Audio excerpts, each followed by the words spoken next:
cris de la terre.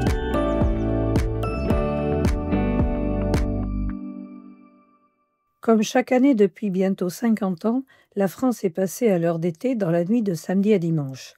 À l'origine, ce changement visait à économiser l'énergie en profitant plus de la lumière du soleil. Pas très concluant, car le service de recherche du Parlement européen a démontré un résultat bien faible, entre 0,5 et 2,5% de diminution de consommation d'énergie d'un pays à l'autre. Il est donc question de l'abandonner, mais quel rythme garder ? Heure d'été ou heure d'hiver ? La question intéresse beaucoup les métiers qui travaillent en extérieur, plus encore ceux qui dépendent de l'activité du soleil. C'est pourquoi les agriculteurs ont un avis très tranché sur la question et préfèrent l'heure d'été. Pouvoir travailler plus longtemps avec la lumière naturelle est important pour les humains, bien sûr, mais aussi pour les animaux.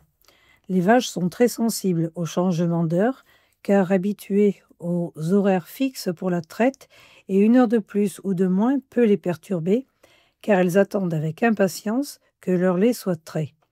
Idem pour aller brouter plus tôt en matinée, quand l'herbe est encore fraîche, à l'heure où le soleil se lève, et plus tard dans la soirée, quand la température redescend.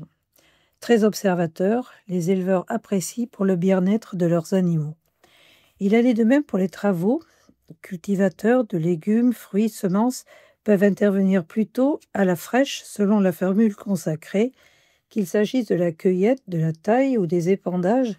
Les interventions sont plus efficaces et les plantes et les arbres plus réceptifs.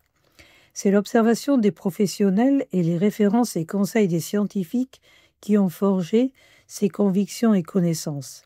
À l'heure où le changement climatique et les événements extrêmes bouleversent toujours plus les activités liées à la nature, il serait bien que l'expérience des praticiens soit écoutée pour concilier les intérêts des hommes, de la nature et des animaux. C'est dans l'esprit de l'écologie intégrale aujourd'hui promue et à laquelle nous sommes tous appelés à contribuer.